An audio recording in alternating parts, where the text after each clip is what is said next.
और लोग ये कहते हैं कि इनके स्टेरॉइड्स और इनके एक्सरसाइज कुछ अलग ही तरीके की थी। Welcome to COG call of games. आज हम बात करने वाले हैं आर्म रेसलिंग के बाप जॉन ब्रेज़ेंक के बारे में, और ये हम नहीं, डेवॉन लैरेट खुद कहते हैं। John Brzenk is every arm wrestler's father to a certain degree. All of us.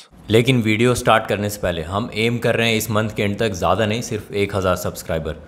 तो अगर आपको वीडियो इन्फॉर्मेटिव लगी या फिर आपको ऐसा लगा कि कुछ आपको सीखने को मिला तो चैनल को सब्सक्राइब ज़रूर कर लें, क्योंकि यही हमारे लिए सबसे बड़ा मोटिवेशन है ऐसी वीडियोस लाने का और आप तक सही इन्फॉर्मेशन पहुंचाने का। The father of all arm wrestlers John Brzenk. अगर आप नए नए आर्म रेसलिंग के फ़ैन हैं तो शायद आपके फेवरेट लेवान या फिर डेवॉन लैरेट होंगे, लेकिन जैसे जैसे आर्म रेसलिंग में आप ज़्यादा गहराई में जाएंगे वैसे आपको पता चलेगा कि एक और गोट बैठा हुआ है जिसका नाम है John Brzenk. Most successful arm wrestler, arm wrestling की दुनिया में नंबर 1 गोट। 40 साल से ज़्यादा इनका आर्म रेसलिंग करियर था और 500 से ज़्यादा टाइटल्स अभी तक जॉन ब्रेज़ेंक ले चुके हैं। जहां बाकी आर्म रेसलर्स मुश्किल से 100 टाइटल्स भी नहीं जीत पाते होंगे, जॉन ब्रेज़ेंक 500 से ज़्यादा टाइटल जीत चुके हैं। और इनके अगर टाइटल्स का नाम हम आपको दिखाना स्टार्ट कर देंगे तो वीडियो ख़त्म हो जाएगी, इनका लिस्ट ख़त्म नहीं होगा। बहुत से लोग जॉन ब्रेज़ेंक को नहीं जानते होंगे, तो अगर वो उनकी फ़ोटो गूगल करेंगे तो उनको दिख जाएगा कि वे एक बूढ़े सा इंसान, लेकिन देखने में तो ये सबके चचा लगते हैं, लेकिन है ये असल में सबके बाप। और आप इनको देखने के बाद ऐसा लगेगा कि कैसे ये किसी बड़े बड़े आर्म रेसलर को हरा सकते हैं, इतना कम मसल वेट लेकर और इतना ज़्यादा एज होने के बाद भी ये ग्रेटेस्ट ऑफ ऑल टाइम कैसे कहलाते हैं, और क्या थी इनकी टेक्निक और क्या था इनका तरीका आर्म रेसलिंग करने का, पूरा जानेंगे इस वीडियो में। तो जॉन ब्रेज़ेंक की ज़िंदगी का सबसे बड़ा टर्निंग पॉइंट था इनके फादर, जो एक खुद आर्म रेसलर हुआ करते थे और उनका नाम था जॉन ब्रेज़ेंक सीनियर। वो एक state level arm wrestling champion हुआ करते थे और बचपन में जॉन ब्रेज़ेंक अपने फादर से इंस्पायर होकर आर्म रेसलिंग प्रैक्टिस करते थे। और एक बार की कहानी है कि जॉन ब्रेज़ेंक अपने फादर के दोस्तों के साथ आर्म रेसलिंग कर रहे थे। इसी बीच इनका हाथ टूट जाता है आर्म रेसलिंग करते हुए, और जॉन ब्रेज़ेंक कहते हैं कि यही रिस्पॉन्सिबल था इनके हाथ के इतने ज़्यादा स्ट्रेंथ बढ़ जाने का, क्योंकि जब इस इंजरी से ये रिकवर करते हैं तो इनका आर्म पहले से काफ़ी ज़्यादा स्ट्रॉन्ग ग्रो करता है। इनके टेंडेंस और लिगामेंट्स कुछ ज़्यादा ही अलग लेवल पर स्ट्रॉन्ग हो जाते हैं इस इंजरी के नतीजे। और सिर्फ 18 साल की उम्र में ही जॉन ब्रेज़ेंक प्रोफेशनल आर्म रेसलर बन जाते हैं और 1982 में इनका प्रो डेब्यू होता है और ये पहले ही मैच में अपना वर्ल्ड टाइटल जीत चुके होते हैं और अपने पहले ही डेब्यू मैच में ये दुनिया के सबसे बेस्ट आर्म रेसलर बन जाते हैं। लेकिन यहाँ से लोगों को पता नहीं था कि क्या होने वाला है। 30 सालों का अब आगे डोमिनेशन दिखाने वाले थे जॉन ब्रेज़ेंक और दुनिया का सबसे ग्रेटेस्ट आर्म रेसलर आ चुका था। इसके बाद आर्म रेसलिंग के जितने भी टाइटल्स हो सकते थे सारे जॉन ब्रेज़ेंक जीत चुके हैं। 500 से ज़्यादा टाइटल जॉन ब्रेज़ेंक ने जीत लिए। यहाँ तक कि 2006 और 2007 में आर्नोल्ड क्लासिक में जब आर्म रेसलिंग भी हुआ करता था उसके भी विनर जॉन ब्रेज़ेंक ही थे। यहाँ तक कि एक काफ़ी famous movie over the top, जिसमें सिल्वेस्टर स्टैलोन आर्म रेसलिंग के ऊपर एक मूवी बनाते हैं, ये भी इंस्पायर्ड थी जॉन ब्रेज़ेंक से। 1986 में एक टूर्नामेंट हुआ था truckers division, over the top truckers division, जिसके विनर जॉन ब्रेज़ेंक हुए थे। इससे इंस्पायर होकर सिल्वेस्टर स्टैलोन ने बिल्कुल एक मूवी ही बना दी जिसमें जॉन ब्रेज़ेंक का एक छोटा सा कैमियो भी था। और जॉन ब्रेज़ेंक दुनिया के सबसे बड़े आर्म रेसलिंग के इनोवेटर भी थे,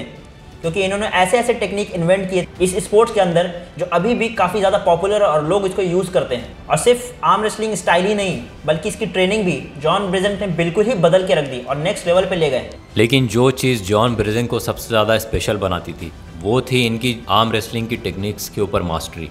जहाँ बाकी आर्म रेसलर्स किसी एक टेक्निक पर अपने आप को स्पेशलाइज कर लेते हैं, जैसे कि कोई हुक करता है अच्छा, कोई फेमस टॉप रोलर बन जाता है या फिर कोई साइड प्रेस करता है, जॉन ब्रेज़ेंक इन सारे के सारे फॉर्म्स में बिल्कुल ही मास्टर हो चुके थे। और इनकी सबसे बड़ी खासियत ये थी कि ये इन सारे स्टाइल्स में बिल्कुल सीमलेसली ट्रांजिशन कर जाते थे। अचानक से ये हुक से टॉप रोल में कब आ जाते थे किसी को समझ भी नहीं आता था, और ये आज के आर्म रेसलर्स इनसे सीख रहे हैं। और ये बाकी आर्म रेसलर को भी उनके ही गेम में हरा देते हैं, जैसे कि डेनिस सेपलिंकोव या फिर डेवॉन लैरेट या टॉड हचिंग्स। और ये सारे हुक स्पेशलिस्ट थे, लेकिन इसके बावजूद भी हुक में ही जॉन ब्रेज़ेंक ने इन लोगों को काफ़ी आसानी से हरा दिया था। इसके अलावा अगर हम बात करें टॉप रोलर्स की तो टैरेस इवाकिन, मैट मास्क, ये काफ़ी फेमस टॉप रोलर थे और जॉन ब्रेज़ेंक इनको टॉप रोल इनकी ही गेम में हरा देते थे। और जॉन ब्रेज़ेंक का एंड्योरेंस भी काफ़ी ज़्यादा फेमस था, क्योंकि ये बड़े बड़े मस्कुलर अपोनेंट्स को काफ़ी देर तक होल्ड कर लेते थे और मैच को काफ़ी ज़्यादा लंबा खींचते थे, और जब इनके अपोनेंट थक जाते थे और फिर वहाँ से ये मैच पलट देते थे। इसके अलावा ये अपने यंगर डेज में काफ़ी ज़्यादा एक्सप्लोजिव भी हुआ करते थे। हालांकि इनकी एक्सप्लोजिवनेस एज के साथ कम होती गई, लेकिन इसको कोप अप करने के लिए इन्होंने बाकी स्किल्स काफ़ी ज़्यादा ही हाई लेवल पर डेवलप कर ली। ये काफ़ी ज़्यादा ही इंपॉर्टेंट है किसी भी ग्रेट आर्म रेसलर के लिए। अब हम बात कर लेते हैं इनकी ट्रेनिंग के बारे में कि ये आर्म रेसलिंग की ट्रेनिंग किस तरीके से करते थे। जैसा कि बाकी सारे आर्म रेसलर्स पावर लिफ्टर या बॉडी बिल्डर्स की तरह ट्रेन करते थे, ये बिल्कुल उसके अपोजिट, और ये उनके अगेंस्ट एक अलग ही थ्योरी लेके आ गए थे आर्म रेसलिंग ट्रेनिंग के ऊपर। जॉन ब्रिजेंग का सिंपल सा कहना था कि अगर आपको आर्म रेसलिंग में अच्छा होना है तो आपको आर्म रेसलिंग करना पड़ेगा। जिस तरह से आपको डेडलिफ्ट या बेंच प्रेस इंप्रूव करने के लिए डेडलिफ्ट और बेंच प्रेस करना चाहिए, उसी तरह से आर्म रेसलिंग को इंप्रूव करने के लिए सबसे अच्छा है कि आप टेबल पर टाइम बिताएं और आर्म रेसलिंग करें। इनकी ट्रेनिंग को काफ़ी ज़्यादा डिटेल में एक्सप्लेन किया है बॉब ब्राउन, जो इनके एक ट्रेनिंग पार्टनर हुआ करते थे। इनका एक यूट्यूब पर छोटा सा चैनल है जिस पर ये जॉन ब्रिजेंग के पास्ट डेज़ के बारे में और उनकी ट्रेनिंग और उनकी ज़िंदगी के बारे में काफ़ी कुछ शेयर करते हैं। बॉब ब्राउन बताते हैं कि जॉन ब्रिजेंग टेबल पर अपने 15 से 20 ट्रेनिंग पार्टनर्स के साथ डेली प्रैक्टिस किया करते थे, जिसमें ये बिल्कुल सिर्फ होल्ड करने पर फोकस करते थे अपने अपोनेंट्स को। और जब लगातार 15 से 20 लोगों को होल्ड करने के बाद फाइनली जब जॉन ब्रिजेंग थक जाते थे और कोई दूसरा ट्रेनिंग पार्टनर इन्हें पिन कर देता था, उसके बाद ये 15 मिनट का रेस्ट लेते थे और उसके बाद फिर से एक बार वही साइकिल रिपीट करते थे। तो इस तरह से जॉन ब्रिजेंग ने ना सिर्फ अपना स्ट्रेंथ बल्कि टेबल पर एंड्योरेंस भी काफ़ी ज़्यादा इंप्रूव कर लिया था। लेकिन जॉन ब्रिजेंग वेट ट्रेनिंग भी करते थे, लेकिन इनको वैसा रिजल्ट नहीं मिला जैसा वो चाहते थे। जैसे कि इनकी बेंच प्रेस, जैसा कि जॉन ब्रिजेंग ने एक इंटरव्यू में कहा था कि इन्होंने 8 महीने तक वेट ट्रेनिंग की है और ट्रेनिंग से पहले इनका बेंच प्रेस था 200 पाउंड और 8 महीने की ट्रेनिंग के अंदर इन्होंने इसको 400 पाउंड तक ले गए थे। लेकिन वो ये कहते हैं कि आर्म रेसलिंग के स्ट्रेंथ पे इससे उन्हें कोई भी फर्क नहीं पड़ा था। उन्होंने ये कहा कि वेट लिफ्टिंग में कोई फायदा है नहीं आर्म रेसलिंग के लिए, क्योंकि इसमें मेहनत ज़्यादा है और रिजल्ट कम है। ये बात और भी ज़्यादा सही लगती है जब आप एक चीज़ को समझेंगे, आर्म रेसलिंग ज़्यादातर टेंडन्स और लिगामेंट्स का गेम है, ना कि मसल्स का।